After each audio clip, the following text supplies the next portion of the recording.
అందరికీ praise the lord. యేసుక్రీస్తు వారు శిలువ మీద పలికిన మొదటి మాట.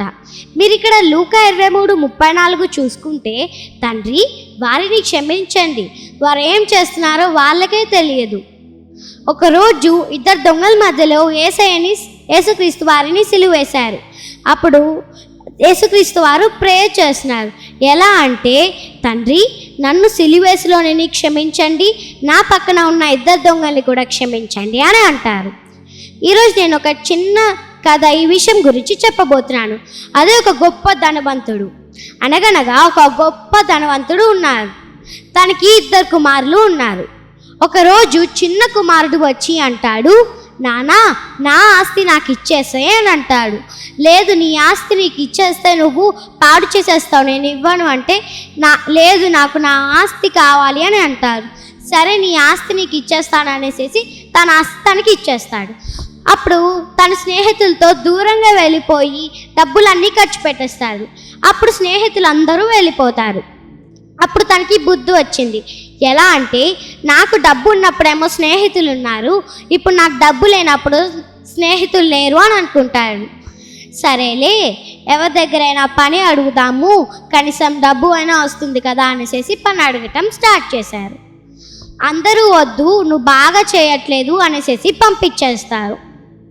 ఒకరోజు ఒక ఆయన వచ్చి అంటాడు, నా దగ్గర చాలా పందులు ఉన్నాయి, నువ్వు వాటిని కాస్తావా అని అంటాడు. సరే ఏం చేయాలి, కాస్తాను అని అంటాడు. అప్పటి నుంచి ఆ పందులకి స్నానం చేపించటం, ఆ పందులకి ఆహారం పెట్టడం, ఆ పందుల బాత్రూమ్ కూడా క్లీన్ చేయటం చేస్తాడు. ఒకరోజు తనకి బాగా ఆకలేసి ఆ పందులు తినే ఆహారం కూడా తింటాడు.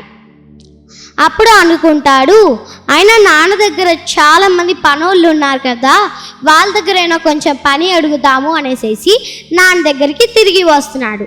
అప్పుడు నాన్న దూరం నుంచి చూసి తొందరగా వెళ్ళి ఒక ఉంగరం పెట్టేసేసి హత్తుకొని ముద్దులాడుకుంటాడు.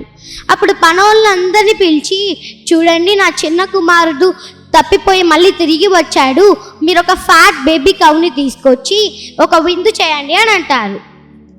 అప్పుడే పెద్ద కుమారుడు వచ్చి అంటాడు, నాన్న వీడేమో ఆస్తి అంతా తీసుకొని ఖర్చు పెట్టేశాడు, కానీ నేనేం చేయలేదు కదా, వాడికి ఎందుకు విందు చేస్తాడు అని అంటే, చూడు నీ తమ్ముడు తప్పిపోయి మళ్ళీ తిరిగి వచ్చాడు, వాడికి ఖచ్చితంగా విందు చేయాలంటే ఆ పెద్ద కుమారుడు కూడా కోపంతో మొహం మార్చుకొని వెళ్ళిపోతాడు.